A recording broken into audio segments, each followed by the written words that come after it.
Okey, Assalamualaikum guys. Okey, Alhamdulillah hari ni adalah hari yang rumah ni kita akan buat finishing. Hari-hari terakhir lah untuk kita siapkan rumah ni. Jadi hari ni Abang Pen ajaklah tuan rumah yang JV dengan MACB untuk diorang tengok balik lah rumah diorang.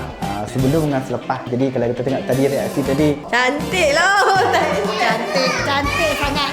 diorang memang specialist lah. Diorang tak sangka ni adalah rumah diorang yang dulu diorang duduk, dan rumah ni pun dah siap direnovasi.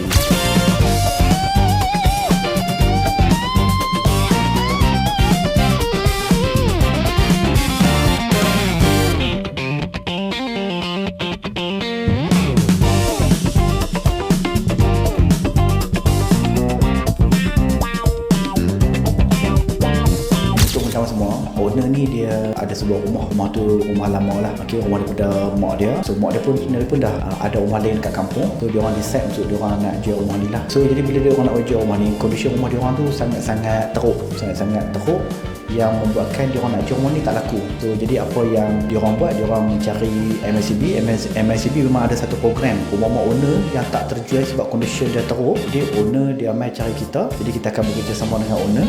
Kita akan merenovasikan balik rumah dia bagi elok, dan lepas tu kita akan jual lah. Okay, jadi guys, kepada korang yang di luar sana yang ada rumah tu dah ditinggalkan ataupun rumah tu dah kondisi yang teruk, tak dapat dijual, bolehlah hubungi Abang Pen guys, insyaAllah.